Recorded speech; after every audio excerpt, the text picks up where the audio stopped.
अथ मंत्रपाठः।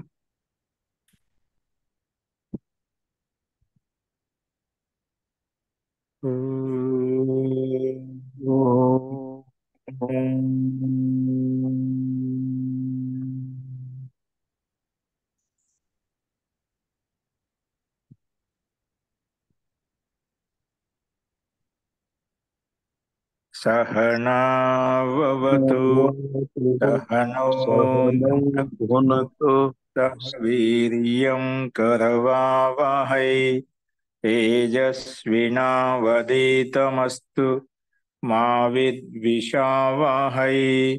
ॐ शान्ति शान्ति शान्तिः।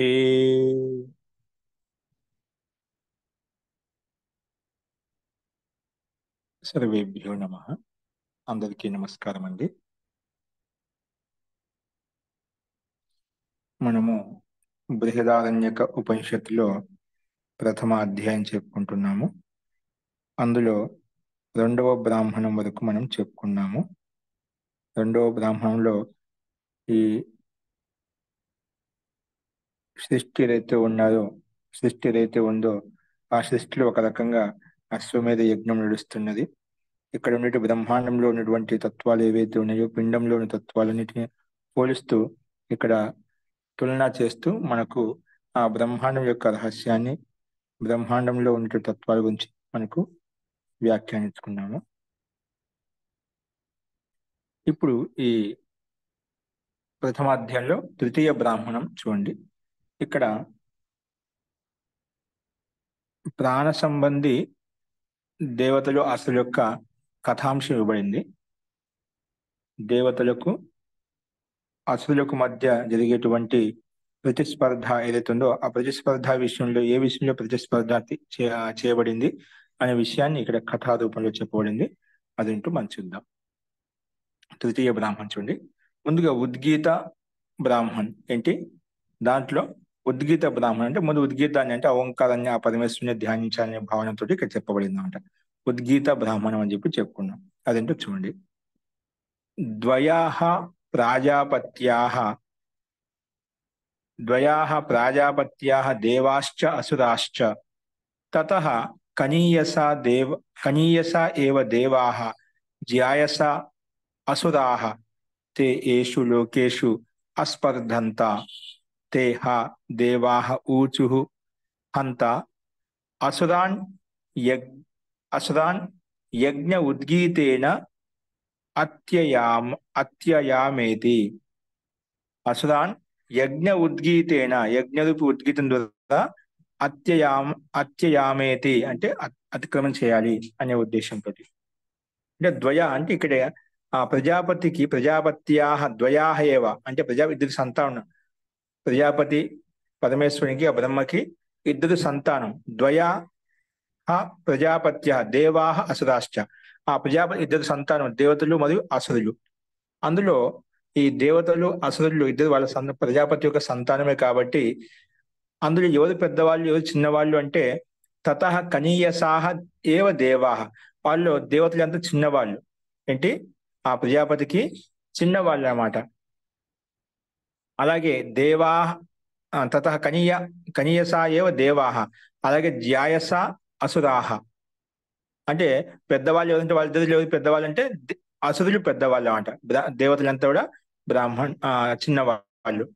ఈ రకంగా ప్రజాపతి యొక్క ఇద్దరు సంతానము దేవతలు అసురులు అని చెప్పుకున్నాం. దేవతలు చిన్నవాళ్ళు, వాళ్ళకంటే అసురుల కంటే అసురులు పెద్దవాళ్ళు అని చెప్పుకున్నాం.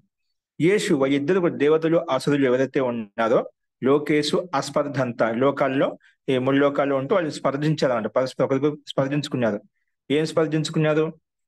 తే హా దేవాహ ఊచు, వాళ్ళలో దేవతలు ఎవరినారంటే హంత అంటే ఇక సంబోధిస్తూ హంత అసురాన్ యజ్ఞ ఉద్గీతేన అత్యయామ ఇతి అంటే వాళ్ళు దేవతలు మాట్లాడుకుంటున్నారు అనమాట. ఏం మాట్లాడుకుంటున్నారు అంటే తతః ఏం మాట్లాడుకుంటున్నారు అంటే అసురాన్ యజ్ఞ ఉద్గీతేన అత్యయామేతి. కాబట్టి అసురులను యజ్ఞ ఉద్గీతం ద్వారా వాళ్ళను అతిక్రమించాలి, అంటే వాళ్ళకంటే ముందుకు వెళ్ళాలి, వాళ్ళనంటే ముందు దాటుకుని వెళ్ళాలి అనే ఉద్దేశంతో ఉన్నదన్నమాట. దేవతలను ఏమనుకుంటున్నారు పరస్పరం, వాళ్ళు అసలు కంటే ముందుకు వెళ్ళాలి, అసలు దాటుకుని వెళ్ళాలి అనే భావంతో వీళ్ళు యుక్తమై ఉన్నారన్నమాట. అలాంటి ఆలోచనలు ఉన్నారు. అందుకే ఇక్కడ కింద కూడా అది ఇచ్చారు. ప్రజాపతికే దో ప్రకారకే పుత్రతే. ప్రజాపతికి ఆ రెండు రకాలమైన ఇద్దరు సంతానం ఉండేవారు. దేవ దేవ్ ఔర్ అసురు. రెండు ప్రకారాలుగా ఉండేవారు. అంటే వాళ్ళు ఎలా ఉంటే వాళ్ళ స్వభావాన్ని బట్టి ప్రకారాలను చెప్పుకున్నాము. ఉన్మే దేవ్ కమ్తే. వాళ్ళు దేవతలు తక్కువ, అంటే చిన్న వాళ్ళు అనమాట, తక్కువ చిన్న వయసు వాళ్ళని చెప్పుకోవచ్చు. అసలు అదిగితే, ఇక్కడ కమ్ అంటే వీళ్ళు ఏ రకంగా ఇచ్చా అంటే ఇక్కడ దేవుళ్ళు తక్కువగా ఉండేది, అసలు ఎక్కువగా ఉండేది, వాళ్ళ సంఖ్య ఎక్కువగా ఉండేది, అలాగూ చూసుకోవచ్చు. इन इन लोकों में वे एक दूसरे से आगे निकलने के लिए పరస్పర స్పర్ధ करने लगे. వీళ్ళిద్దరు ఏం చేశారు ఈ లోకంలో, ఎక్కడ ఏ లోకంలో ఉంటున్నారు వాళ్ళు, ఆ దేవలోకం కావచ్చు, పృథ్వీలోకం కావచ్చు, ఇక్కడ ఏ లోకంలో ఉండే వాళ్ళు ఇది మా అనుకుంటున్నారో, వాళ్ళు ఒకరికంటే ఒకరు ముందుకు వెళ్ళాలి, ఒకరి నుంచి ఒకరు ముందుకు వెళ్ళాలి అని చెప్పి ప్రతిస్పర్ధ పడుతున్నారు, పోటీ పడుతున్నమాట. అందులో దేవతలు ఏమన్నారంటే, అందులో देवताओं ने कहा हम यज्ञ में ఉద్గీత్ కే ద్వారా, అంటే యజ్ఞంలో ఉద్గీతం ద్వారా, అంటే ఉద్గీతం అంటే ఓంకార ఉపాసన ద్వారా అసురంకు అతిక్రమణ కదా, అసురుని జయించాలి, అసురుని దాటుకుని వెళ్ళాలి, వాళ్ళకంటే ఎక్కువగా ఉండాలి, వాళ్ళకంటే మనం ముందుకు వెళ్ళాలి అని చెప్పి వాళ్ళు దేవతలు అనుకున్నారు అన్నమాట.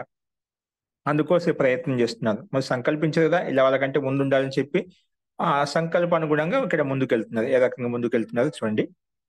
తేహ వాచం ఊచుః త్వం న ఉద్గాయ ఇతి తథా తథేతి తథా ప్లస్ ఇతి తథేతి తేభ్యో వాక్ ఉద్గాయత్ తేభ్యో వాక్ ఉద్గాయత్ యో వాచి భోగః తం దేవేభ్యః అగాయత్ ఆగాయత్ యత్ కళ్యాణం వదతి తద్ ఆత్మనే తే విదుః అనేన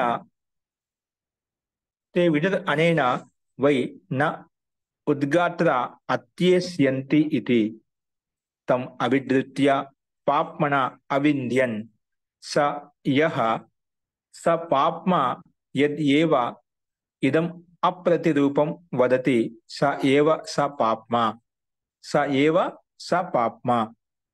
అంటే ఇక్కడ ఏమంటున్నా అంటే తేహ వాచం ఊచుః. తే అంటే ఆ దేవతలంతా, ఇక్కడ దేవతల ప్రసంగం నడుస్తుంది. ముందుగా తేహ తేహ వాచం ఊచు, వాళ్ళంతా దేవతలు ఏమంటే అంటే ఒక వాచం ఊచు అంటే మన ఇంద్రియాలు ఉన్నాయి కదా, ఇంద్రియాలు ఇప్పుడు పిండంలో మనకు మొత్తం సమస్త ఇంద్రియాలు ఉన్నాయి, 11 ఇంద్రియాలు ఏవైతే ఉన్నాయో ఇంద్రియాలు ఉన్నాయి. బ్రహ్మాండంలో పంచభూతాలు ఉన్నాయన్నమాట. అలాగే మొత్తం సూర్యుడు, చంద్రుడు, నక్షత్రాలు ఇవన్నీ తీసుకోవచ్చు అన్నమాట. అలాగే పిండంలో గమనించినట్లే మనకు మొత్తం ఇంద్రియాలు ఉన్నాయి. అందుకే ఇక్కడ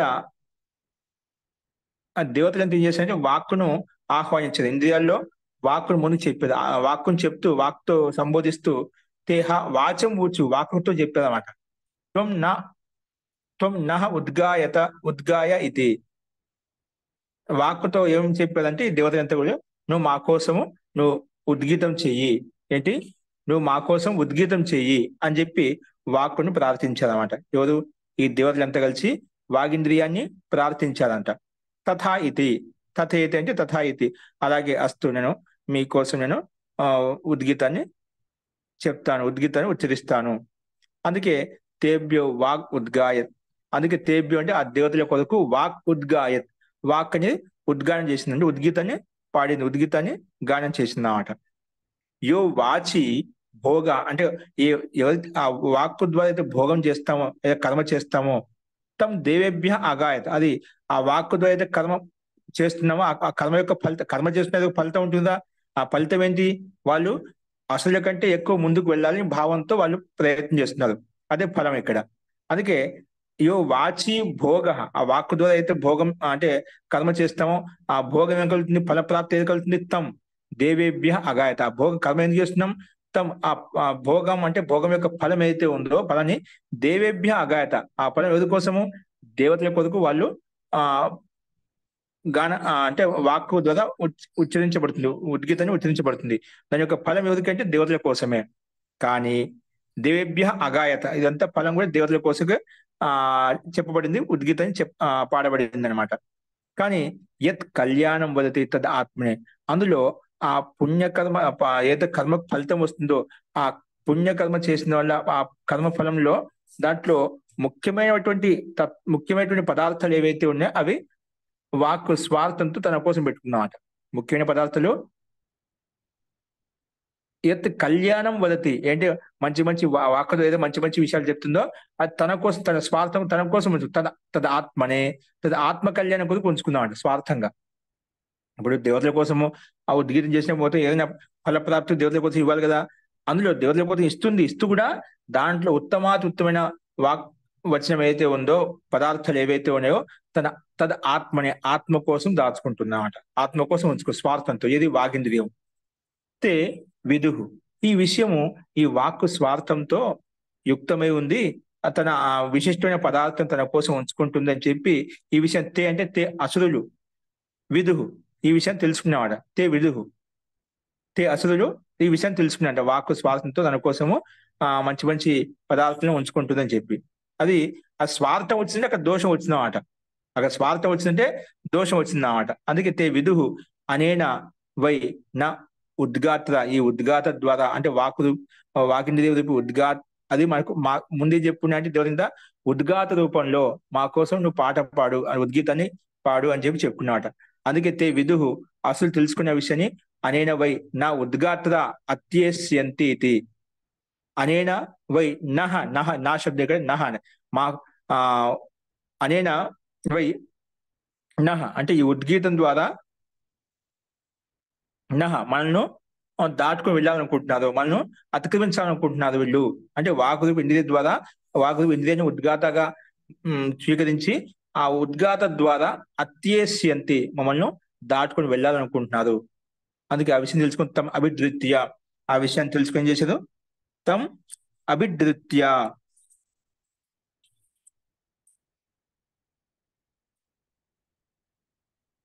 అంటే ఆ విషయం తెలుసుకొని ఇంకప్పుడే వాళ్ళు ఏం చేస్తారంటే ఇంకా పాపం యుక్తమని చెప్పి తమ అభిధృత్య వెంటనే పాపన అవింద్యత్. వాళ్ళు దోషంతో యుక్తమైంది కదా ఏది వాగింద్రియము వెంటనే పాపంతో యుక్తం చేశారు, పాపంతో జోడించారు, పాపంతో భేదించారు అన్నమాట.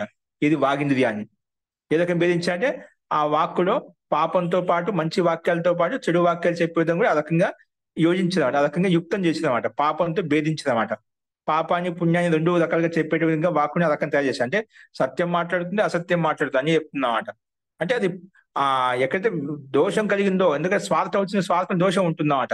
అందుకే పాపంతో యుక్తమైనమాట. వీళ్ళు కూడా దానికి పాపం యుక్తం చేయడం అంటే దాన్ని ఆ రకంగా రెండు చూపించామట, సత్యాన్ని అసత్యాన్ని చూపించామట. అందుకే ఆ వాకులు సత్యం చెప్తాం, అసత్యం చెప్తాం. అంటే సత్యం అసలు రెండు చెప్తుందంటే మనం పాపంతో యుక్తమై ఉన్నామని అర్థం అక్కడ. అందుకే తమ అభివృద్ధి వెంటనే పాపమన అవింద్యత, మనకు ఒక దోషం వచ్చిందే అనేక దోషమే కారణం అవుతుందన్నమాట. అందుకే అసలు ఈ విషయం తెలుసుకొని ఈ స్వార్థం యుక్తమైందని చెప్పి వాళ్ళు భేదించేసిన వాళ్ళు. అయితే ఆ స్వార్థం లేకపోతే దాన్ని ఎవరు ఏం చేయలేదన్నమాట. ఆత్మను ఎవరు కూడా ఏం చేయలేదన్నమాట, పాపంతో యుక్తం చేయలేదన్నమాట. అంటే పాపాల దగ్గర దరి చేరనమాట. వాకింది సత్యమే చెప్పాలనుకునే వ్యక్తి ఎప్పుడు అతని దగ్గరికి ఎటువంటి పాప కర్మలతో యుక్తమైనటువంటి కర్మలు అతని దగ్గరికి రావు, దరి చేరవు.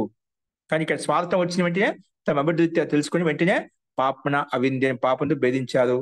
అందుకే యహ స పాపమ, అందుకే ఆ పాపంతో యుక్తం అయిపోయింది అన్నమాట. ఏది వాగింద్రియం. ఏది ఏవైదం అప్రతి రూపం వదతి. అందుకే ఏది ఏవ ప్రతిరూపం ఎలాగైతే ఉందో అలా కాకుండా వ్యతిరేకం కూడా చెప్తుంది, వ్యతిరేకం కూడా మాట్లాడుతుంది, అసత్యం కూడా చెప్తున్నమాట. అందుకే స ఏవ స పాపమ అంటే వాక్కు వైపు సత్యమే పలకాలి, సత్యం కాకుండా అసత్యం కూడా పలుకుతుందంటే అది అక్కడ పాపము. అందుకే ప్రతిరూపం కాకుండా, అనుకూలమైన రూపం కాకుండా ప్రతిరూపం వదతి అంటే వ్యతిరేకమైన వచనాన్ని ఉచ్చరిస్తుంది, వ్యతిరేక వచనాన్ని చెప్తుంది. కాబట్టి స ఏవ స పాపమ అదే ఆ పాపంతో యుక్తం కావడము. స ఏవ అదే ఇక్కడ స పాపమ పాపంతో యుక్తమైంది. అందుకే వాగ్నిదం పాపంతో యుక్తమైంది. ఆ విషయాన్ని అసలు తెలుసుకొని పాపంతో యుక్తం చేశారు, పాపంతో భేదించారు. అందుకే అసత్యం కూడా చెప్తుంది. కాబట్టి ఈ రకంగా అది పాపంతో యుక్తమైంది. అందుకే అసలు ఏం చేశారు, వాళ్ళు ఉద్ఘాతంగా భావించి ముందుకు తన కోసము ఉద్ఘాత రూపంలో ఉంటూ పాట పడమని ఉద్గీతని ఉచ్చరించమని చెప్పినటువంటి వారిని పాపం యుక్తమైంది. కాబట్టి అది వాళ్ళు దేవతలు గెలవలేకపోయారు, వాళ్ళని దాటుకోలేకపోయారు, వాళ్ళను మించి ముందుకు వెళ్ళలేకపోయారు. సరే, ఇప్పుడు వాకింద పాపం యుక్తమని చెప్పి వాళ్ళు నెక్స్ట్ ఇంకొక ఇంద్రియాన్ని అడిగారు, జ్ఞానేంద్రియం అంటే నాసిక ఇంద్రియాన్ని దగ్గరికి వెళ్ళారు మళ్ళీ దేవతలంతా కూడా. చూడండి, ముందు ఒకసారి భాషణ చూసింది. ఉన్ దేవతావన్య వాణిసే కహా తుమ్ హమారే లియే ఉద్గాన కరో. ఆ దేవతలతో వాక్ ఇంద్రియంతో ఏం చెప్పారంటే, నువ్వు మా కోసం ఉద్గానం చెయ్యి, ఉద్గీతాన్ని పాడు. వాణి బహుత్ అచ్చా ఐసా కేకర్ ఉనికి లియే ఉద్గాత్ కియా. అలాగే మంచిదని చెప్పి వాళ్ళ కోసం ఉద్గానం చేసింది. उसने जो वाणी में भोग था, जो ఉద్గానం చేసిన వాణి ద్వారా ఏదో కర్మ జరిగిందో, ఉసే దేవతాకి లియే గాన్ కియా, అది దేవతల కోసం చేయబడింది అన్నమాట. అందులో మరియు జో శుభ భాషని కర్తీ థీ, అందులో ఏదో మంచి భాషను అయితే ఇస్తూ ఉండేదో, వాగింద్రం ద్వారా చెప్పబడుతుండేదో, ఉస్నే అప్నే లియే గాయా, అది ఏతో వాగింద్రం చెప్పబడుతుందో అది కేవలం ఇతరుల కోసం కావాలి, సమస్త దేవతల కోసం కావాలి, తన కోసం పాట పడుతుంది, తన కోసం, తన ఆత్మ కళ్యాణం కోసం చేస్తున్నమాట. అప్పుడు तब असुरों ने समझा कि इस उद्घाता के द्वारा దేవత హంసే ఆగే నికల్ జాయేంగే. అప్పుడు అసలు ఏమనుకున్నారంటే, ఈ ఉద్గీతం ద్వారా దేవతలు మనకంటే ముందు వెళ్ళాలనుకుంటున్నారు. అందుకే ఉన్హోనే ఉస్కే పాస్ జాకర్ ఉసే పాప్ సే బింది, అందుకే వాళ్ళు ఆ ఆ వాగింద్రియం దగ్గరికి వెళ్ళి దాన్ని పాపంతో యుక్తం చేశారు, పాపంతో భేదించారు. యహ్ వాణి జో యోగ్య భాషన్, అందుకే ఆ వాక్కు ద్వారా యోగ్యమైన భాషనే కాకుండా అక్కడ గాలి దేనా అంటే ఆ గాలి అంటే తిట్లు తిట్టడము, అబద్ధాలు చెప్పడం, కఠోరంగా మాట్లాడేటువంటి అన్ని రకాలుగా భాషను ఆ వాక్కు ద్వారా చెప్పబడుతున్నమాట. జో యోగ్య భాషన్ కర్తీ హే వహి వహు పాప హే, సారీ, योग्य अभाषण होना चाहिए. जो वाणी जो अयोग्य भाषण करती है वह वही वह पाप है, वही वह पाप అదే పాపయుక్తమైపోయింది. వాక్కు ద్వారా మనకి ఎప్పుడైతే అసత్య భాషణము, అనుచితమైన భాషణము లేదా కఠోరమైన భాషణము ఉచ్చరించి మొదలు పెట్టామంటేనే మనం మన వాక్కుతో మనం పరీక్షించుకోవచ్చు. ఇక్కడ మన వాక్కు ద్వారా మన అసత్య వచనము, అన్యం, అర్థం, మనసా వాచ కర్మణ అంటాం కదా, అందులో వాచ మనము ఏదైనా హింసిస్తున్నామంటే అది పాపమే. వాక్కు ద్వారానే ఎవరికైనా ఆ మనసులో ఆఘాతం కలుగుతుందన్నమాట. కాబట్టి అది పాపంతో యుక్తమైనట్టుగా భావించాలన్నమాట. అందుకే మనం కూడా వాక్కు ద్వారా ఆ రకంగా సంయమంగా ఉండాలని ఒక మనకు సందేశం ఇక్కడ తెలుస్తుంది. అస్తు. మళ్ళీ దేవతలు ఏం చేసేది, పాపంతో యుక్తమైందని చెప్పి వాళ్ళు గెలవలేకపోయారు, దాని మీద అసురుల మీద గెలవలేకపోయారు. అందుకే ఏం చేశారు, అతహ ప్రాణం ఊచు, ఆ దేవతలంతా మళ్ళీ ప్రాణం ఊచు.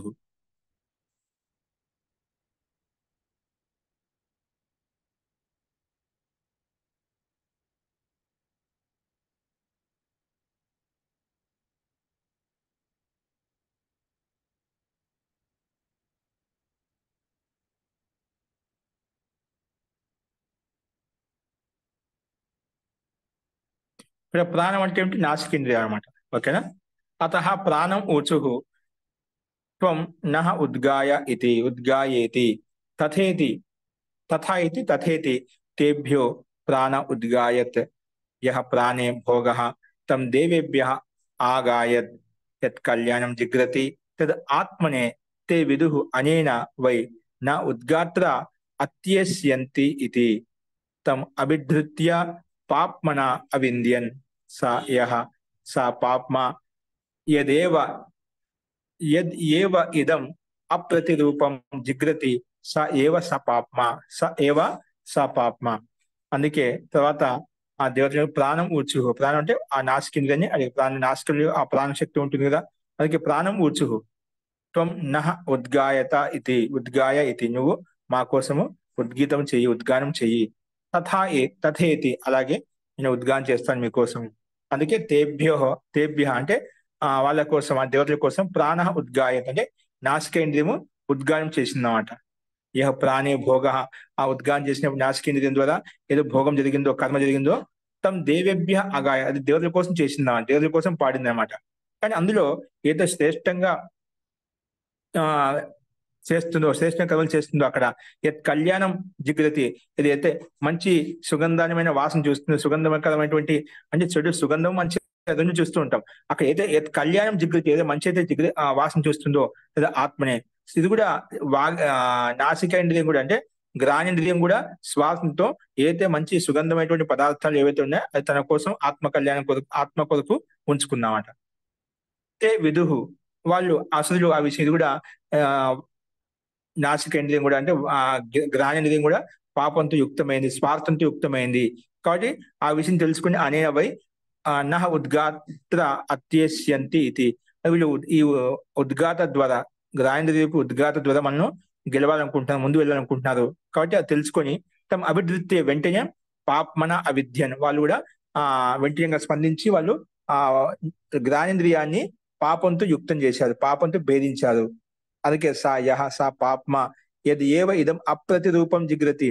ఆ పాపంతో అయితే అప్రతిరూపం అంటే ఏదైతే సుగంధితమైన వాసన వాసన చూడాలనో అలా కాకుండా రెండు రకాల సుగంధం, దుర్గంధం అన్ని రకాల వాసన చూస్తుంది అన్నమాట.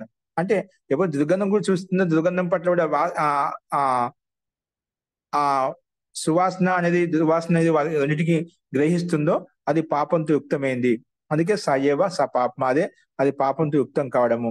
అంటే మామూలుగా సుగంధాన్ని ఆస్వాదించాలి, సుగంధమే కాకుండా అక్కడ పాపంతో యుక్తమైన దుర్గంధం కూడా అది దోషయుక్తమైనటువంటి వాటిని కూడా ఆస్వాదిస్తుంది అంటేనే అది పాపంతో యుక్తమైంది. అది పాపంతో యుక్తం కారణం ఏంటంటే అసలు దాన్ని ఆ రకంగా పాపంతో స్వార్థాన్ని చూసి భేదించదన్నమాట. కాబట్టి మన ఇంద్రియాలు ఏవైతే ఉన్నాయో మన ఆధీనంలో ఉండాలంటే మంచినే గ్రహించాలి. ఇప్పుడు వాక్కు ద్వారా మనం రేపు సత్యం చెప్పాలి. గ్రాంధేంద్రియం ఎప్పుడు మనం సువాసన మంచి గంధనే స్వీకరించాలి. అంటే మంచి గంధం అంటే వేరే ఇప్పుడు గంధం అంటే మనం దాంట్లో మాంసం మరిదాలో కూడా మనం ఒక వాసన అంటూ ఉంటుందంట. అలా ఎన్నో పదార్థాలు మనకు స్వాదిష్టంగా ఉంటాయి, కానీ అది హానికారకం అనమాట. అటువంటి దోషయుక్తమైనటువంటి గంధాలు ఏవైతున్నాయో వాటి పట్ల దూరంగా ఉండాలని తాత్పర్యం అక్కడ. అంటే మన ఇంద్రియాలను మన ఆధీనంలో ఉంచుకోవడం అంటే ఒక రకంగా ఏంటంటే మన ఇంద్రియాలను మన ఆధీనం ఎలా ఉంచుకోనేది ఒక సందేశం మనకి ఇవ్వబడుతుంది. అందుకే ఈ రకంగా పాపంతో యుక్తమైంది కాబట్టి ఆ దేవతలు కూడా వాళ్ళని దాటుకొని వెళ్ళలేకపోయారు, అసలు గెలవలేకపోయారు, అసలు దాటి ముందుకు వెళ్ళలేకపోయారు. ఎందుకంటే ఈ గ్రాంధేయం కూడా తమ కోసం పాడే ఉద్గార రూపంలో వచ్చి ఉద్గీతం చేసినప్పటికీ కూడా అది కూడా శ్వాసంతో యుక్తమైంది కాబట్టి వాళ్ళు దేవతలు గెలవలేకపోయారు. అదే విషయాన్ని ఇక్కడ ఇచ్చారు. దేవత అనే ప్రాణ से कहा, దేవతలు ప్రాణంతో చెప్పారు, తుమ్ हमारे लिए उद्गान करो, నీవు మా కోసం ఉద్గానం చెయ్యి. అప్పుడు ప్రాణ్నే తథాస్తు అలాగే అని చెప్పి స్వీకరించి ఉనికిలే ఉద్గానికి దేవతల కోసం ఉద్గానం చేసింది. ప్రాణ్ మే జో భోగ్ హై ఉసే ఉస్నే దేవతాओं के लिए गाया. ప్రాణం ఏదైతే ఉందంటే గ్రానేంద్రియం ఏదైతే ఉందో ఆ భోగం అంటే ఆ కర్మ ఏదైతే చేసిందో అది దేవతల కోసం చేసింది అన్నమాట. అందుకే ఆ చేసినప్పుడు జోకుచ్చు సూంగుతా ఏదైతే మంచిగా సుగంధాన్ని వాసన చూస్తుందో అదంతా తన కోసం పెట్టుకుందామంట స్వార్థంతో. తబ అసలు సంధ్య ఇప్పుడు అసలు చూసి గమనించి ఉద్గాతాకే ద్వారా దేవతలు మనం గెలవాలనుకుంటున్నారు, ముందుకు వెళ్ళిపోవాలనుకుంటున్నారు. కాబట్టి మీరు ఏదో ఒక రకంగా భేదించాలి అని చెప్పి వాళ్ళు ఆలోచించి, ఎందుకంటే స్వార్థం యుక్తమైంది కదా అని చెప్పి ఉన్హోనే ఉస్కే పాస్ జాకర్ వారి దగ్గరికి వెళ్ళిపోయి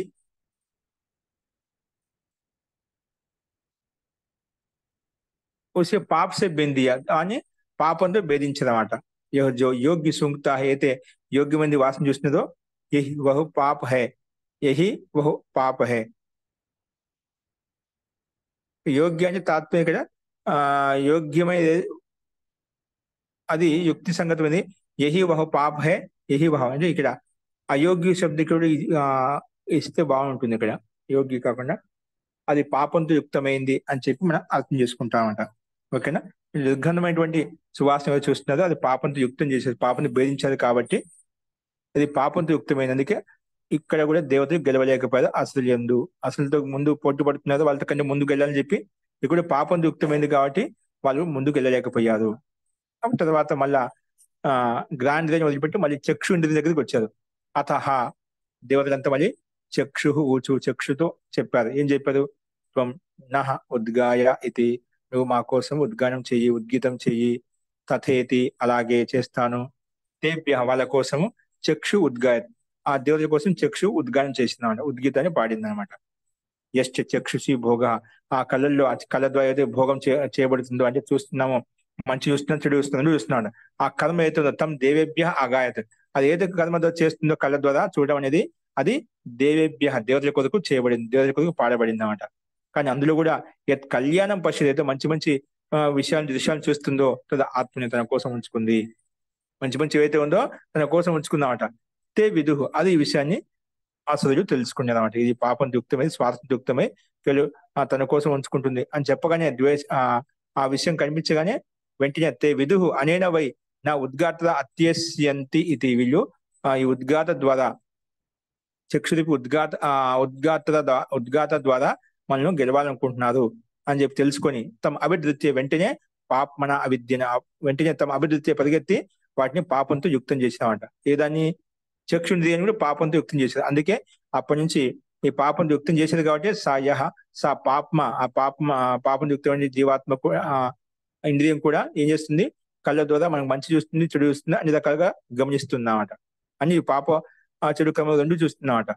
అందుకే సా పాపమ ఏవ ఇదం అప్రతిరూపం పశ్యతి. ఎందుకంటే ప్రతిరూపం కాకుండా అనుకూలమైన రూపం కాకుండా ప్రతికూలమైన రూపం చూస్తున్నాడు, వ్యతిరేకమైన రూపం చూస్తుంది. అంటే పాపానుకూలమైన రూపం చూస్తుంది. ఎందుకంటే సా పాపం, ఎందుకంటే అదే దానికి పాపంతో యుక్తం కావడము అని చెప్పి ఇక్కడ చెప్పుకున్నాం అనమాట. కాబట్టి చక్షుంద్రియం కూడా అది శ్వాసంతో యుక్తమైంది కాబట్టి వెంటనే దానిలో వెంటనే అసలు ఏం చేస్తే దాని పాపంతో భేదించేసేది. అందుకే పాపం ద్వారా మంచి చెడు రెండు చూస్తుంది అని చెప్పి మనం చెప్పుకున్నాం. అదే విషయాన్ని కూడా కింద మళ్ళీ దేవతానే చక్షుషే కహా, దేవతలు చక్షుతో చెప్పారు, తుమ్ హమాదిలే ఉద్గాన కరు, మీరు నువ్వు నా కోసం ఉద్గానం చెయ్యి, మా కోసం ఉద్గానం చెయ్యి, తబు చక్షుని తథాస్తు, అలాగే చేస్తానని చెప్పి వాళ్ళ కోసం ఉద్గీతం పాడిందన్నమాట. చక్షుమే జో భోగ్ హై, ఆ చక్షుని భోగం చేస్తామని కర్మ చేస్తామని చూడడం అనేది ఉస్నే దేవతాంకెళ్ళి కియా, దేవతల కోసం చేసిందనమాట. జో కుచ్ బహు శుభ దర్శన కర్తా హై, అలా చూస్తున్నప్పుడు ఏదైతే మంచి శుభ దర్శనములు శుభమైన దృశ్యం చూస్తుందో అదంతా తన కోసం ఉంచుకుంది. అప్పుడు అసలు తెలుసుకొని ఈ విషయాన్ని ఉద్గాత ద్వారా మనం గెలవాలనుకుంటున్నారని చెప్పి ఉన్హోన్ వెంటనే ఏం చేశాడు, అతని దగ్గరికి వెళ్ళి అంటే ఇక్కడేంటి చక్షుంద్రియం దగ్గరికి వెళ్ళి దాని పాపంతో భేదించదన్నమాట. అందుకే అయోగ్య దేక్తాహే అంటే అయోగ్యంగా చూస్తుంది, అంటే అయోగ్యమైన దృశ్యాలు చూస్తుందన్నమాట. అయోగ్యమైన దృశ్యాలు చూస్తుంది కాబట్టి అది పాపంతో యుక్తమై ఉంది, అది పాపంతో యుక్తమని చెప్పి అర్థం చేసుకోవాలి. ఎందుకంటే మన చక్షుంద్రియానికి యోగ్యమైన దృశ్యాన్ని చూడాలంటాయి, అయోగ్యమైన దృశ్యాన్ని చూస్తున్నాం ఆనందిస్తున్నాం అంటే అది పాపంతో భేదించబడింది. అందుకే వెంటనే వాళ్ళు అసలు ఆ రకంగా దాన్ని ఛేదించదన్నమాట. అందుకే ఆ కర్మ యొక్క ఫలం అంతా ఫలించలేకపోయింది. అందుకే దేవతలు కూడా అసలు దాటుకొని వెళ్ళలేకపోయారు, ముందుకు వెళ్ళలేకపోయారు, అలాగే ఉండేదన్నమాట. అప్పుడు ఏదో ఒకటి అదే సంకల్పం ఉన్నారు, ముందుకు వెళ్ళాలని దాటుకుని వెళ్ళాలని చెప్పి ప్రయత్నంలో ఉన్నారు దేవతలంతా. అందుకే చక్షుంద్రియం ద్వారా కూడా వాళ్ళు గెలవలేకపోయారు. సరే, అతహ శ్రోత్రం ఊచుహు, మళ్ళీ వెంటనే శ్రోత్రేంద్రియం దగ్గరికి వచ్చారు, చెవు కర్ణేంద్రియం అంటాం కదా, చెవుల దగ్గరికి వచ్చాడు. త్వం నహ ఉద్గాయ ఇది, నువ్వు మా కోసం ఉద్గానం చెయ్యి, తథేతి అలాగే చేస్తాను. తేభ్య శ్రోత్రం ఉద్గాయత్, అప్పుడు దేవతల కోసం శ్రోత్రం ఉద్గానం చేసిందన్నమాట. యహ శ్రోత్రే భోగ, ఏదో శ్రోత్రేంద్రియంలో అంటే చెవుల ద్వారా ఏదో భోగం జరుగుతుందో వింటున్నామో, మంచి వింటున్నాం చెడు వింటున్నాం, అది దేవేభ్య అగాయ, దేవతల కోసం అది వినింది, దేవుడి కోసం అది శ్రవణేంద్రియం ద్వారా అన్ని ఆ ఇంద్రియాన్ని యుక్తం చేసింది, అంటే ఆ ఇంద్రియం ద్వారా అన్ని వినగలిగింది అనమాట. కళ్యాణం శ్రీనోతి, కానీ అందులో అయితే మంచి మంచి కళ్యాణకరమైన విషయాలు వింటుందో లేదా ఆత్మనే నా ఆత్మ కోసం ఉంచుకుందామట. ఏదో శుభ విషయాలు ఏవైతే మంచి విషయాలు ఏవైతే వినిందో అవి తన ఆత్మ కోసం ఉంచుకున్నామట, రహస్యాలు కూడా. అందుకే ఇది కూడా పాపంతో యుక్తమని చెప్పి అసలు వెంటనే ఏం చేసేదో దాన్ని కూడా ఆ విషయాన్ని వెంటనే పరిగెత్తి దాన్ని పాపంతో భేదించదన్నమాట. అందుకే వాళ్ళు విధులు అంటే అసలు ఏదైతే ఉన్నదో తెలుసుకునేదన్నమాట. అనేనా వై నహ ఉద్గాత్ర అత్యేసంతి, మనతో కంటే వీళ్ళు నిమిత్తం చేసుకుని గెలవాలనుకుంటున్నారు. ఆ విషయం తెలుసుకుని వెంటనే తమ అభివృద్ధ్య వెంటనే అక్కడి నుంచి పరిగెత్తి పాపమన అవిద్యను పాపంతో యుక్తం చేశారు. సహయ స పాపమ, అయితే పాపంతో యుక్తమైందో ఏదేవ ఇదం అప్రతిరూపం శృణోతి, అంటే ప్రతికూలమైన రూపాన్ని అయితే వింటుందో అది సా పాప, అదే పాపం అనమాట. అంటే చెవుల ద్వారా మనం మంచి వినాలి, మంచినే గ్రహించాలన్నమాట. కానీ చెడు కూడా గ్రహిస్తున్నాం అంటే పాపంతో యుక్తం చేయబడింది అనమాట. అంటే అసలు దాన్ని పాపంతో మంచితో పాటు చెడు కూడా యుక్తం చేసేదన్నమాట. అందుకే పాపము పుణ్యము రెండు రకాలుగా మంచి చెడు రెండు వింటున్నాం అనమాట. అది పాపంతో యుక్తమైంది కాబట్టి, అందుకే ఏవ పాపమా. కాబట్టి ఈ రకంగా ఇది కూడా శ్రవణేంద్రియం కూడా పాపంతో యుక్తమైంది కాబట్టి వాళ్ళు దేవతలు అసురులను గెలవలేకపోయారు. అందుకే అదే తాత్పర్యం ఇక్కడ అన్నిట్లో ఒకే రకంగా ఉంటుంది అన్నమాట. అందుకే దేవతలు కూడా శ్రోత్రేంద్రియాన్ని మళ్ళీ అడిగారు, నువ్వు మా కోసం ఉద్గీతం చేయమంటే లేదు మేము అలాగే చేస్తా అని చెప్పి వాళ్ళ కోసం ఉద్గీతం చేసింది. శ్రోత్రేంద్రియం చేసినప్పుడు కర్మ చేసిన అయితే భోగం ఏర్పడుతుందో ఫలం ఏర్పడుతుందో అది దేవతల కోసం చేయబడింది అన్నమాట. కానీ అందులో శుభ శ్రవణం ఏదైతే ఉందో అది తన కోసం ఉంచుకోబడింది. అందుకే అసలు ఆ విషయం తెలుసుకొని ఉద్గాత ద్వారా దాన్ని గెలవాలని చూస్తారు, కానీ వాళ్ళ దగ్గరికి వెళ్ళి దాన్ని మళ్ళీ పాపంతో భేదించేస్తామట. అందుకే ఇక్కడ అయోగ్యమైన శ్రవణం ఏది చేస్తుందో అది తన యొక్క పాప రూపమే, పాపం యొక్క స్థితే మనకు ఇక్కడ కనిపిస్తుంది. ఇది పాపంతో భేదించబడింది, పాపంతో యుక్తమైంది అని చెప్పి అలా పాపంతో యుక్తం కావడం వలన వాళ్ళు కూడా ఆ అసురులను గెలవలేకపోయారు, దేవతలు అన్నమాట. అదే అలా వచ్చిన తర్వాత ఈ రకం జరిగిపోయిన తర్వాత మళ్ళీ మనసు దగ్గరికి వచ్చారు. ఎవరి దగ్గరికి వచ్చారు? ముందుగా వాకింద్రియాన్ని ప్రతినిధిగా ఉంచారు దేవతలంతా కూడా. మా కోసం నువ్వు ఉద్గీతం చెయ్యి, ఎందుకంటే ఉద్గీతం ద్వారా మనము ఆ అసలు కంటే మనం ముందుకెళ్ళి మనం సంతోషాన్ని అనుభవించగలుగుతాం, సుఖాన్ని పొందగలుగుతాం, లోకాన్ని జయించగలుగుతాం అని అక్కడ ముఖ్య ఉద్దేశం అనమాట. అందుకే ఇక్కడ మళ్ళీ క్రమంగా వాకింద్రియం ద్వారా కాలేదు, అలాగే గ్రానేంద్రియం ద్వారా జరగలేదు, చక్షుంద్రియం ద్వారా కాలేదు, శ్రోత్రేంద్రియం ద్వారా కూడా అది జరగలేదు. ఎందుకంటే పాపంతో 4 ఇంద్రియాలు యుక్తమై ఉన్నాయి కాబట్టి అది ఆ సామర్థ్యం కలగలేదు అక్కడ.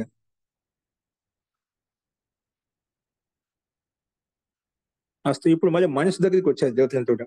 అతహ మను ఊచు త్వం నహ ఉద్గాయ ఇది, నువ్వు మా కోసం ఉద్గీతం చెయ్యి. తథేతి, అలాగే నేను చేస్తాను. తేభ్యో మనో తేభ్యో మన ఉద్గాయత్, అందుకే తేభ్యో అంటే దేవతల కొరకు మనసు ఉద్గీతం చేసింది, ఉద్గాయం చేసింది.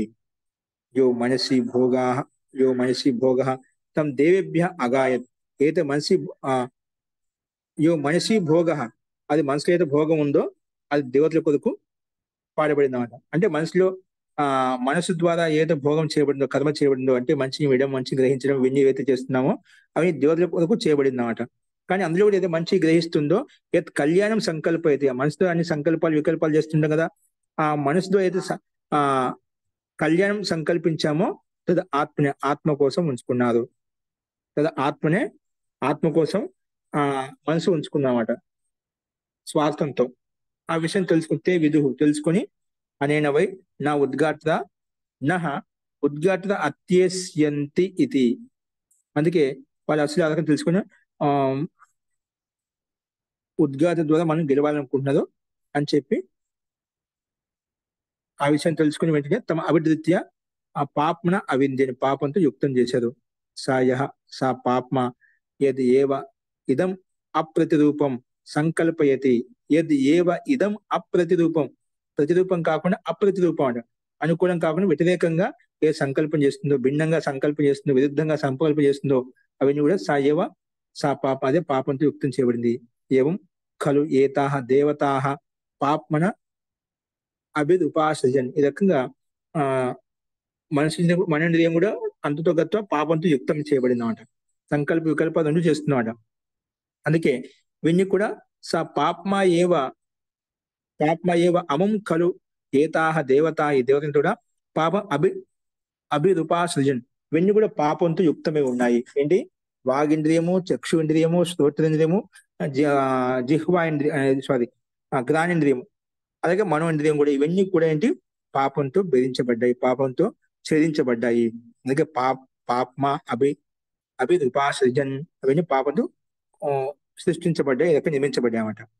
అందుకే పాప్మ అభి అభి అభిశృపాసృజన్ ఏవం ఏనాహ పాపన అవింద్యన్, అందుకే ఇవన్నీ పాపంతో యుక్తం చేయబడ్డాయి కాబట్టి ఇవన్నీ పాపంతో యుక్తమైన కర్మలే చేస్తున్నాయి. అంటే పాపంతో యుక్తమైన మనో సంకల్పాలు, మనం 2 రకాల సంకల్పాలు మనం మనసు ద్వారా చేస్తున్నాము అని. ఈ రకం కూడా మనసు కూడా పాపంతో యుక్తమైంది కాబట్టి ఆ దేవతలు గెలవలేకపోయారు, అసలు దాటుకోలేకపోయారు. फिर देवताओं ने उन्होंने मन से कहा, तुम हमारे लिए उद्गान करो। तब मन ने तथास्तु कहकर उनके लिए उद्गान किया। मन में जो भी भोग है उसे उसने देवताओं के लिए गाया। वह जो शुभ संकल्प करता है उसे अपने लिए गाया, తన కోసం పాడబడింది. తబ్ అసురుని సంజ, అప్పుడు అసురు తెలుసుకుని ఉద్గాత ద్వారా దేవతలు మనల్ని గెలవాలనుకుంటున్నారు కాబట్టి వెంటనే వాళ్ళు పరిగెత్తి ఆ మనోంద్రియాన్ని పాపంతో భేదించారు. జో అయోగ్య సంకల్ప కర్తా హై, అందుకే ఈ మనసు అయోగ్యమైనటువంటి ప్రతికూలమైన సంకల్పం ఏది చేస్తుందో అదే ఆ మనసు యొక్క పాప కర్మ అనమాట. పాపంతో యుక్తం చేయడం, పాపంతో భేదించడం. ఈ ఒక పాప, అదే పాపంతో భేదించబడింది. అందుకే పాపంతో యుక్తమైంది కాబట్టి అయోగ్యమైన సంకల్పాలు, యోగ్యమైన సంకల్పాలు కాకుండా అయోగ్యమైన సంకల్పాలు చేస్తుందంటే అది పాపంతో భేదించబడింది. ఈ రకంగా इस प्रकार निश्चय ही इन देवताओं को पाप का संपर्क हुआ. అందుకే నిశ్చయంగా ఈ దేవతలన్నీ కూడా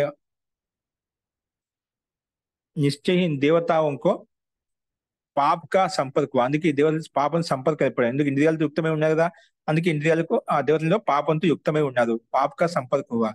और ऐसे ही असुर ने इस देवताओं को पाप से बेंध दिया. అందుకే అసలు కూడా ఈ దేవతలను కూడా పాపంతో భేదించేసారు అన్నమాట. పాపంతో భేదించారు అని చెప్పి ఈ రకంగా చెప్తున్నాం. సరే, ఈ రకంగా ఆ దేవతలు కూడా పాపంతో భేదించబడ్డారు. ఆ రకంగా అన్ని రకాల ప్రయత్నం చేసిన దేవతలు అది వాళ్ళు పాపంతో శ్వాస యుక్తమవుతున్నారు కాబట్టి వాళ్ళు ఆ అసురులను గెలవలేకపోతున్నారు. అందుకే వాళ్ళు ఏం చేశారు, అంతతో గత్వ అత హ ఇమం ఇమం అత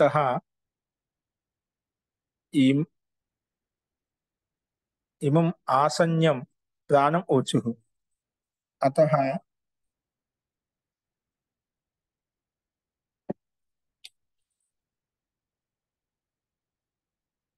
అత ఇమం ఆసన్యం. ఆసన్యం అంటే ఇక్కడ తాత్వం ముఖంలో ఉండేటువంటి ప్రాణం. ఏంటి, మన ముఖంలో ముఖంలో ప్రాణశక్తి, ముఖంతో కూడా మనం ప్రాణం తీసుకుంటుంటాం కదా, అలాగా. అత ఇమం ఆసన్యం ప్రాణం ఊచు. అత ఇమం ఆసన్యం, ప్రాణం అంటే ప్రాణతత్వాన్ని అడిగేదంట. ప్రాణం ఊచు. ఆసన్యం అంటే ఆస్యే భవ.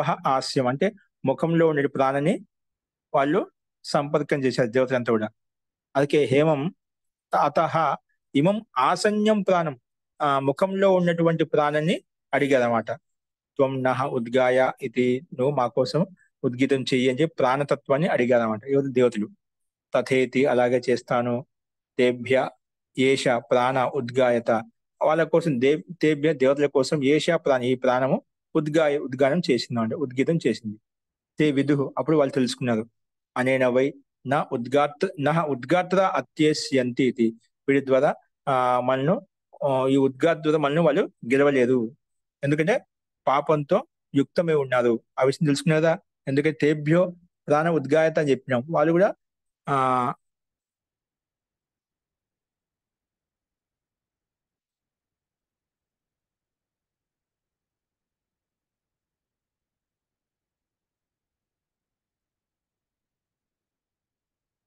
అందుకే తే విదుహు అనేన తెలుసుకుని నహ ఉద్గాత అత్యేసింది, ఉద్గాత వాళ్ళు గెలవలేదు.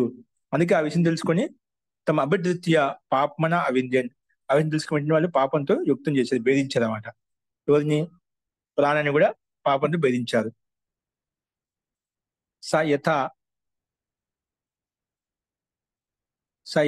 అస్మానం అస్మానం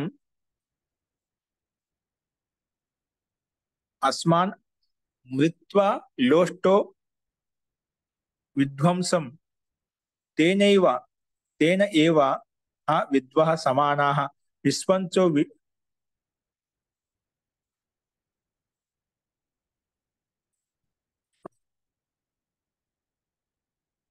అతః ఇమం ఆసన్యం ప్రాణం ఊచుః త్వం నః ఉద్గాయత ఇతి. తథేతి ఏషః ప్రాణः ఉద్గాయత్ తే విదుః అనేన వై ఉద్గాత్ర అత్యేష్యంతి. అనేన వై ఉద్గాత్ర నః ఉద్గాత్ర అత్యేష్యంతి ఇతి తం అభిధృత్య పాప్మన అవింద్యన్. సా యథా అస్మానం అస్మానం అస్మానం రిత్వా విధ్వంసేత్.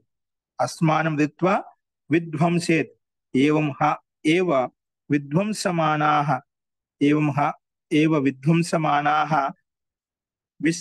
విశ్వం చ వినేషుః విశ్వం చ వినేషుః. తతః దేవాః అభవన్ పరా తతః దేవాః అభవన్ పరా దేవాః అభవన్ అంటే పరాభవన్. అసురాః అసురాః భవతి ఆత్మన అసురాః భవతి ఆత్మన అస్య ద్విషన్ భ్రాతృవ్య పరాభవతి య ఏవం వేద య ఏవం వేద అని చెప్పి ఈ రకం ప్రస్తావించారు. అంటే ఇక్కడ ఏమంటున్నా అంటే ఈ 7వ అంశంలో 7వ మంత్రంలో దేవతాన్ని ముఖంలో నివసించేటువంటి ప్రాణాన్ని ప్రార్థించదన్నమాట. నువ్వు మా కోసం ఉద్గీతం చెయ్యి అని చెప్పి అప్పుడు ఆ బ్రహ్మాండంలో పిండంలో ఉద్గాత రూపంలో ఉన్నటువంటి అంటే బ్రహ్మాండంలో పిండం రెండిట్లో ఉన్నాయన్నమాట. బ్రహ్మాండంలో పిండంలో ఉద్గాత రూపంలో ఉన్నటువంటి ఆ ప్రాణతత్వం ఏం చెప్పింది, ఇద్దరి కోసం ఆ దేవ ఆ దేవతల కోసం ఆ ఉద్గీతం చేసిందన్నమాట. అప్పుడు అసురుణ్ణి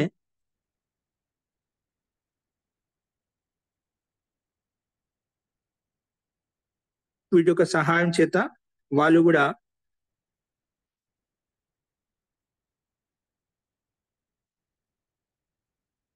అంటే ఈ ఉద్గాత యొక్క సహాయం చేత ముఖంలో ఉండే ప్రాణశక్తి ద్వారా మనం గెలవాలనుకుంటున్నారు అని చెప్పి ఆ విషయం తెలుసుకున్న వెంటనే వాళ్ళు ఆ ఆ ప్రాణాన్ని కూడా భేదించాలని ప్రయత్నం చేశారు. అసురులు అంటే రాక్షసులు అసలు ముందుగా ఏ విధంగా ప్రాణాన్ని శ్వాస చూపుతున్న ప్రాణాన్ని భేదించాలనుకున్నారు, అలాగా దీన్ని భేదించాలని చూశారు, కానీ భేదించలేకపోతారు. ఎందుకంటే ఇక్కడ ఉన్న స్వార్థహీన్, ఎందుకంటే ఈ ప్రాణం స్వార్థం లేదన్నమాట. ప్రాణం అందరికీ పుష్టిని ఇస్తున్నారు. ప్రాణం కోసం ఇంద్రియాలను కూడా ఇంద్రియం యొక్క సుఖం కోసం అవి చేస్తున్నాడు, ఆత్మ కళ్యాణం కొరకు అని స్వార్థంతో యుక్తమై ఉన్నాయి. కానీ ప్రాణతత్వం అనేది దానికి ఎటువంటి స్వార్థం లేదు, ఇతరుల కోసం చేస్తున్నామట. ప్రాణానికంటూ దానికంటే ఏ స్వార్థం లేదు, దానికి ఇతరుల కోసం చేస్తున్నామట, ఇతరుల కోసమే చేస్తుంది. అందుకే ఇక్కడ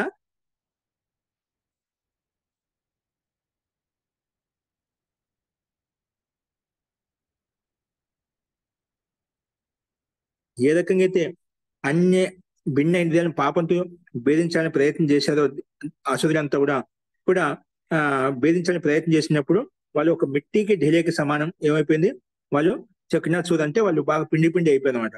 ఒక మిట్టికి ఢేలా ఒక గోడ కొట్టుకొని విధంగా తిరిగి మళ్ళీ మట్టి పెళ్ళ అనేది మట్టి పెడ్డ అనేది పొడి పొడి అయిపోతుందో అలాగా ఇక్కడ కూడా ఆ అసురులు కూడా ఆ ప్రాణం చేత ఢీ కొట్టుకొని వాళ్ళు కూడా చక్నాథ్ సూద్ అంటే బాగా కృషించిపోయారు అనమాట. ఎవరు పాప అసలు వచ్చేసి దాన్ని ఏం చేయలేకపోయారు. అది విధ్వంసు హోతే హుయే డేలేకే తరహ అంటే అంటే విధ్వంసం నష్టం అవుతున్నటువంటి మట్టి పెడ్డలు ఏవైతే ఉన్నాయో వాటికి సమానంగా అన్ని వైపులు నష్టం అయిపోయి, అంటే అది ఆ మట్టి ఆ డేలా ఏదైతే ఉందో అది గోడ కొట్టినప్పుడు మొత్తం చిట్టిపోతుంది, మొత్తం చిట్టిపోయి అంటే పొడి పొడి దూపి అంతా నాలుగు వైపులు పడుతుంది అన్నమాట. ఆ రకంగా అసలు ప్రాణసే టకరాకర అంటే పూర్తిగా ప్రాణం ఢీ కొట్టుకుని వాళ్ళు పొడి పొడి అయ్యేవారు అనమాట. అందుకే విధ్వంసం అవుతున్నట్టు ఢిల్లీకి సమానంగా అన్ని వైపులా అంతా అంటే వ్యాపించిపోయింది, అంతా విస్తరించింది. అప్పుడు దేవతలు కూడా ముందుకు వెళ్ళేదన్నమాట. అంటే ఎప్పుడైతే ఈ రకంగా జరిగిందో అంటే వాళ్ళ స్వార్థహీనమైనటువంటి ప్రాణశక్తి కదా, ఎప్పుడు ఈ రకంగా అన్ని వైపులు వ్యాపింపజేసిందో అప్పుడు దేవతలు కూడా వృద్ధి చెందారు, అసలు ఓడిపోయారన్నమాట. అంటే ప్రాణతత్వం ద్వారా వాళ్ళు ఏ లక్ష్యంతో ప్రయత్నం చేశారు, నేను ప్రాణతత్వాన్ని అసలు దేవతలు ఏది పరస్పరం స్పర్ధిస్తున్నారో దేవతల కంటే ముందు ఉండాలని, రాక్షసుల కంటే ముందు ఉండాలని చెప్పి మనం ఆ దేవతలు సంకల్పించారన్నమాట. ఒక్కొక్క ఇంద్రియం దగ్గరికి వెళ్ళినప్పుడు అన్ని ఇంద్రియాలు పాపంతో స్వార్థంతో యుక్తమై ఉన్నాయి కాబట్టి వాళ్ళు గెలవలేకపోయారు. లాస్ట్ లో ప్రాణతత్వం మీదకి వచ్చినప్పుడు ప్రాణం మాత్రము నిస్వార్థంగా పనిచేస్తుంది కాబట్టి అక్కడ ప్రాణతత్వాన్ని భేదించలేకపోయారు ఎవరు అసలు. అందుకే వాటి యొక్క కర్మ యొక్క భోగం యొక్క ప్రభావం అంతా కూడా అది నాలుగు వైపులా వ్యాపించింది, నాలుగు వైపులా స్థిరించబడింది అనమాట. అందుకే అసలు ఆ రకంగా వృద్ధి చెందారు దేవతలు, అలాగే నష్టపోయారు, విధ్వంసం చెందారు. ఈ రకంగా ఎవరికి రహస్యం తెలుసుకుంటారో వాళ్ళు ఆత్మ యొక్క సంసర్గంలోకి వస్తామంట. ఎవరికి ఈ రకంగా ఈ రహస్యం తెలుసుకుంటారో వాళ్ళు ఆత్మ యొక్క సంసర్గంలోకి వస్తామంట. అటువంటిప్పుడు వాళ్ళకు వాళ్ళు ఉండే రాగద్వేషాలు ఏవైతే ఉన్నాయో, శత్రులు ఏవైతున్నాయో ఆటోమేటిక్గా స్వాభావికంగానే వాళ్ళు పరాస్తం అవుతారు. అంటే వాళ్ళు నీకు అనుకూలిస్తారు, ప్రతికూలించరు అనమాట. వాళ్ళని కూడా నుంచి దూరంగా వెళ్ళిపోతుంది, అంటే నీకు అనుకూలంగా ఉంటారు. అంటే ఈ రకంగా ఈ రహస్యాన్ని ఎవరు తెలుసుకుని ఆత్మ సంసర్గం చేత లీనమైపోతుందో వాళ్ళు రాగద్వేష శక్తిని కూడా పరాస్తం చేయగలుగుతారు అని చెప్పి ఇక్కడ మనకు ఈ మంత్రాంశం 7వ మంత్రం చెప్తున్నమాట.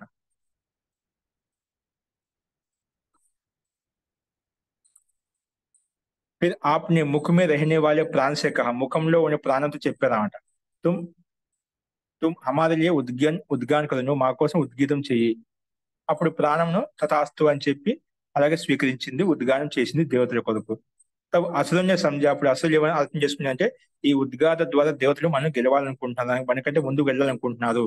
అందుకే వాళ్ళు ఏం చేశారు, ఆ ముఖంలో ప్రాణం దగ్గరికి వెళ్ళి భేదించాలని ప్రయత్నం చేశారు. కానీ ఏ రకంగా మట్టి గడ్డేలా గోడను కొట్టుకొని మట్టి చికెనాచురు అయిపోతుందో, అంటే పొడి పొడి అయిపోతుందో, అలాగా ఈ పత్తరికి సమానంగా ఉన్నటువంటి ఆ ప్రాంతత్వంతో కొని వీళ్ళు కూడా నష్టమైపోయారు అనమాట. అంటే మట్టికి డేకి సమానంగా నష్టమే, అంటే పాపాన్ని భేదించలేకపోయారు, వీళ్ళు ఎన్నికి వచ్చేసారు అనమాట, ఏం చేయలేకపోయారు, ఎందుకంటే స్వార్థం లేదు కాబట్టి. ఈ రకంగా విధ్వంసం అయిపోయిన తర్వాత అనేక రకాలుగా నష్టపోయారు అనమాట. అప్పుడు దేవతలంతా కూడా వికారహితంగా అయిపోయారన్నమాట. ఎందుకంటే వాళ్ళు ఇప్పుడు ప్రాంతత్వంలో గెలవగలిగేది కదా, దేవతలే అసలే నష్టం అయిపోయారు అనమాట. అందుకే అసలుకు పరాజయం కలిగింది. ఈ రకంగా అంటే ఈ రకంగా ఎవరు తెలుసుకుంటారో ప్రజాపతి రూపంలో ఉన్నతికి వైపు అగ్రసరం అయిపోతారు. అంటే అటువంటి వ్యక్తులు ఈ రకంగా ఎవరు చేస్తారో ఉన్నతి వైపు అగ్రసరులు అవుతారని చెప్పి చెప్పుకున్నాడు. అలాగే వారిని ఎవరు ద్వేషిస్తున్నారో, ద్వేషించే శత్రులతో కూడా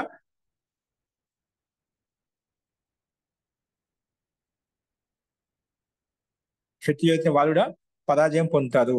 అంటే వాళ్ళని ద్వేషించే శత్రులు కూడా వాళ్ళు పరాజయాన్ని పొందుతారు అని చెప్పి ఇక్కడ ఈ రకంగా మొత్తం ప్రస్తావించింది. చూడండి, అంతతో గొప్ప ప్రాణతత్వం మీద వాళ్ళు ఆగారు. ఎందుకంటే ప్రాణతత్వం వాస్తవంగా ప్రాణతత్వం మీద నిలబడ్డప్పుడే మనం ఎటువంటి దోషాలతో యుక్తం కాకుండా, కల్మషాలతో యుక్తం కాకుండా మనం వెంటనే మనసు కేంద్రీకరించవచ్చు అన్నమాట. అందుకే మనం ఒక్కొక్క ఇంద్రియాన్ని దాటుకొని మనం అతిక్రమంగా ఇంటూ ముందు మనసుని కూడా దాటుకొని మనం ప్రాణతత్వం మీదకి వెళ్ళినట్లయితే మన మనసు అత్యంత నిర్మలమవుతుంది, స్వచ్ఛమవుతుంది, మనం ఆత్మ సాక్షాత్కారం కూడా అవుతుంది మనకు.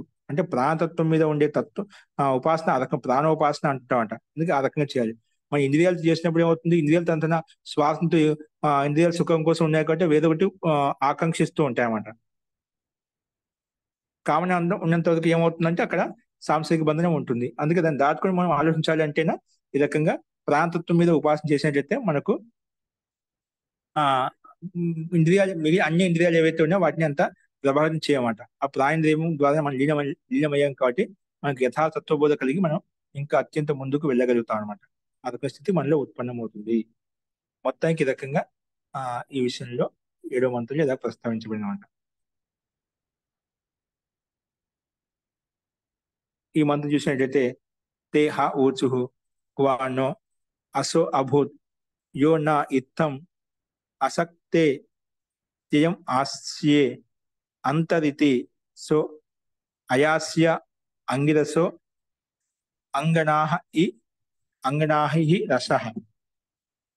ఈ రకంగా వీళ్ళు ప్రాణతత్వాన్ని ఏం చేయలేకపోతే, ప్రాణతత్వాన్ని గెలవలేక వాళ్ళు అసలు ఓడిపోయారు, దేవతలు సంతోషపడ్డారని చెప్పుకున్నాం. ఇక్కడ తే ఊచు అంటే ఇప్పుడు ఆ దేవతలంతా కూడా పరస్పరం మాట్లాడుకుంటారు. తే దేవాహ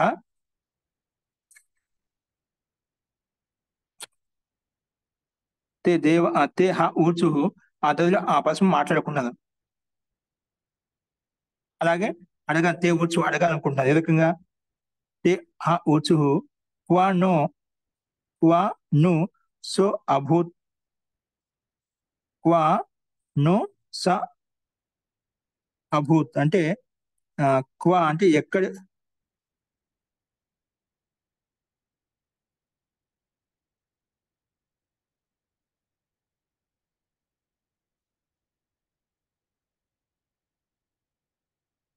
క్వాను స అభూత్ యహ నహ ఇత్తం అసక్త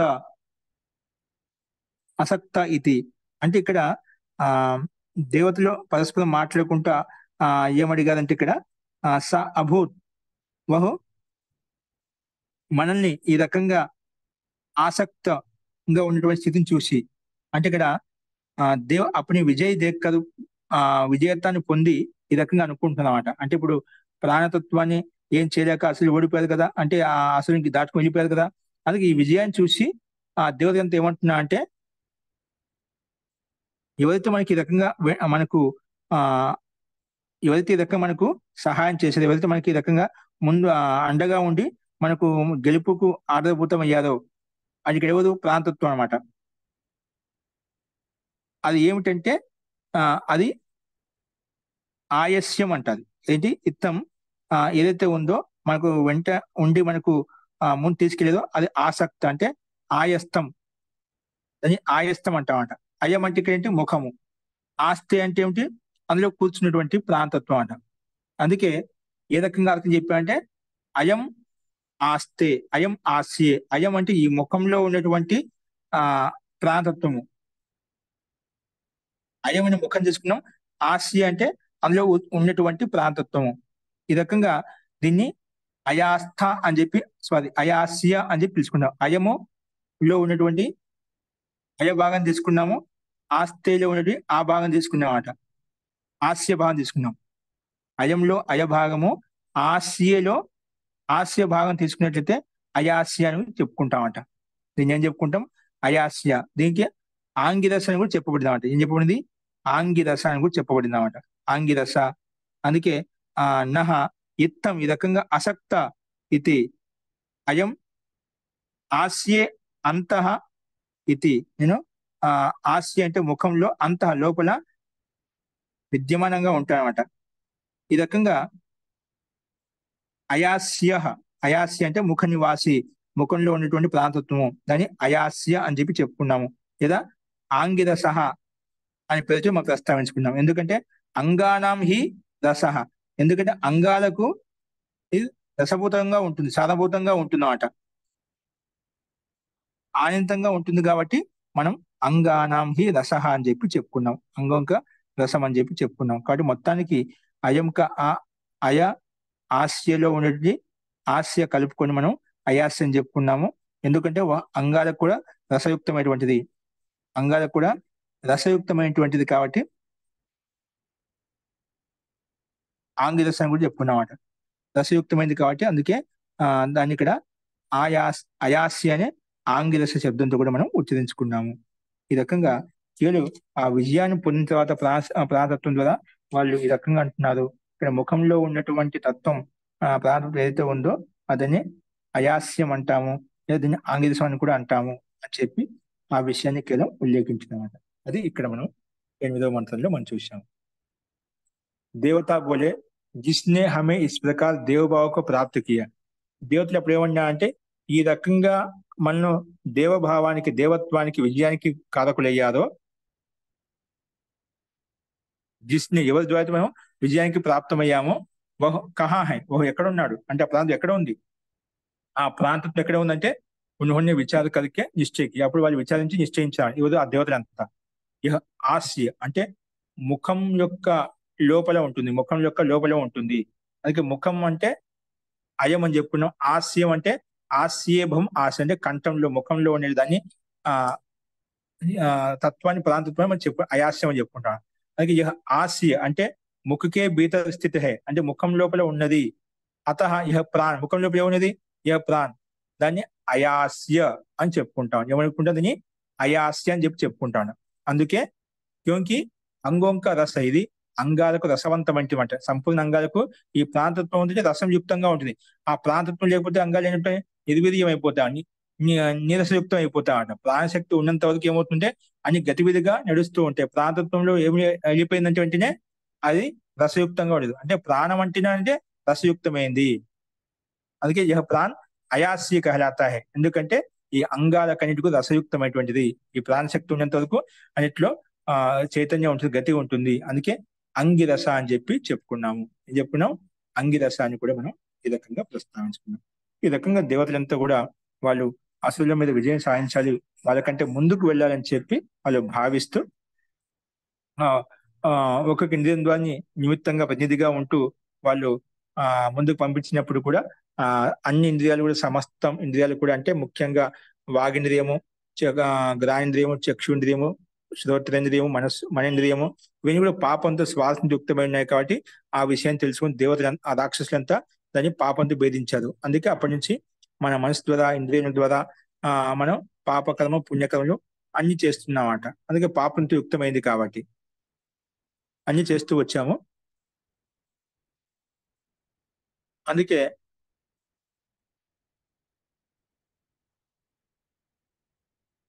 ఈ రకంగా పాపంతో భయించడం వల్ల అన్ని రకాల కర్మలు చేస్తున్నాము సంసారంలో ఉంటూ కూడా. ఎవరు దీన్ని దాటుకొని ఆ దాటుకొని వెళ్ళాలి అంటే మనం పాపంతో యుక్తం కాకూడదు. అది కేవలం ప్రాంతత్వం మాత్రమే నిస్వార్థంగా ఉంటూ కర్మ చేస్తూ ఉంది. కర్మ యొక్క ఫలితాన్ని ఆ కూడా వదిలేసింది అన్నమాట అక్కడ ఎటువంటి ఆ కామన లేకుండా. అందుకే అక్కడ మనకు ఆ ఆ ఇంద్రియాన్ని ప్రాంతత్వాన్ని మనం ఉద్గీతంగా భావించి మనం ఉద్గీతం చేయబడింది కాబట్టి దాని యొక్క ఫల ప్రాప్తి కారణంగా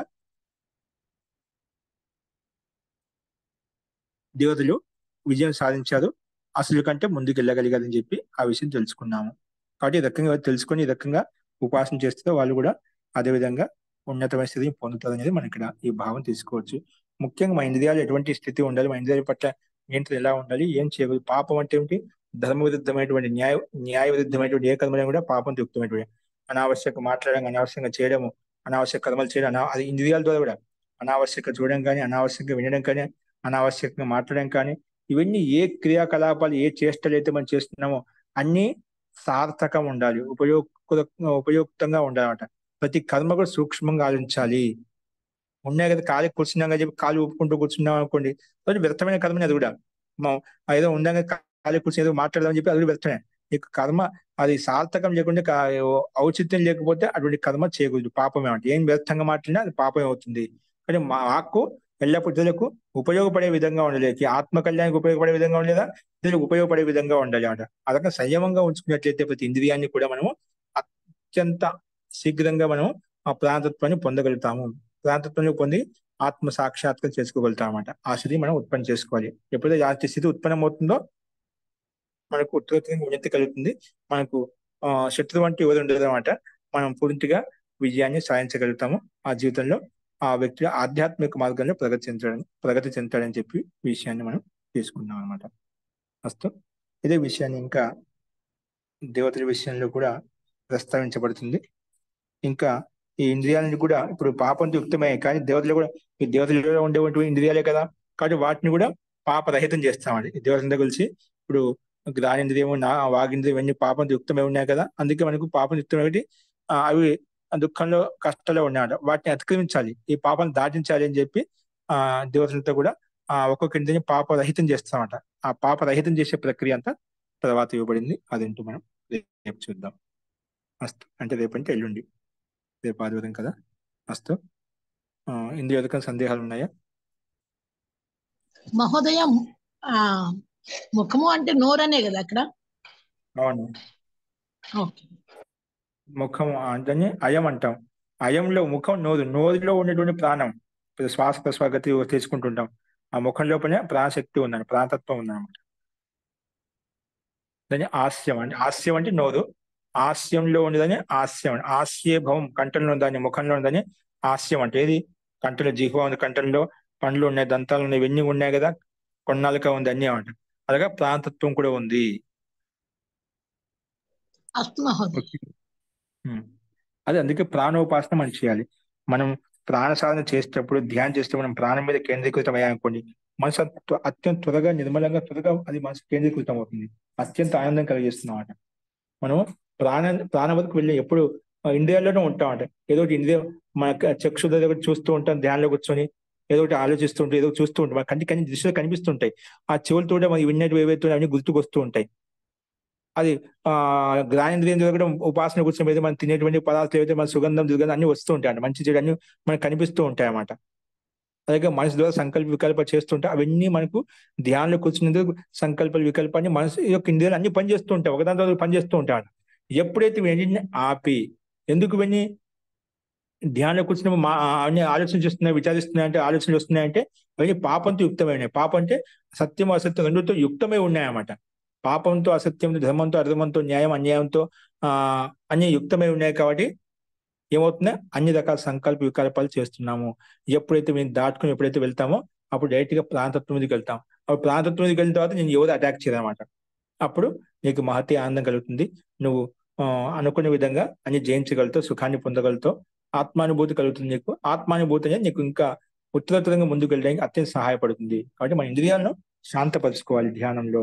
అందుకే రాగోపహతం ధ్యానం అంటారు. రాగం ఉన్నంత వరకు మనకు ధ్యానం కలగదు. ఎందుకు చెప్తామంటే ఆ రాగం ఉంది అంటే ఏదో ఒక విషయంలో మనకు ఆకాంక్ష ఉంది, కోరిక ఉంది, కాబట్టి అది పాపంతో యుక్తమైంది, స్వార్థంతో యుక్తమైంది. రాగం అంటే స్వార్థం అనమాట. కదా స్వార్థంతో యుక్తమైంది కాబట్టి మన మనసు కేంద్రీకరించలేకపోతున్నాం. మన మనసును కేంద్రీకరించాలి అంటే మనం దాన్ని పాపరహితం చేయాలి. పాపరహితం చేయాలంటే మనం దాన్ని దాటుకొని వెళ్ళిపోవాలన్నమాట. అప్పుడే మనం ఆత్మానుభూతిని పొందగలుగుతాం, ఆనందాన్ని పొందగలుగుతాం అంట అనే విషయాన్ని ఇక్కడ చెప్పబడింది. అస్తు. ఓకే అండి. సందేహం తర్వాత చూద్దాం. శాంతి పాఠ.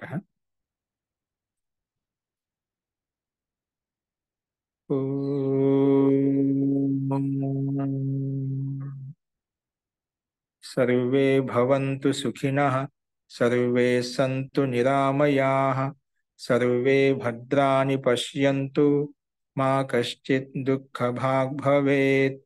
ఓం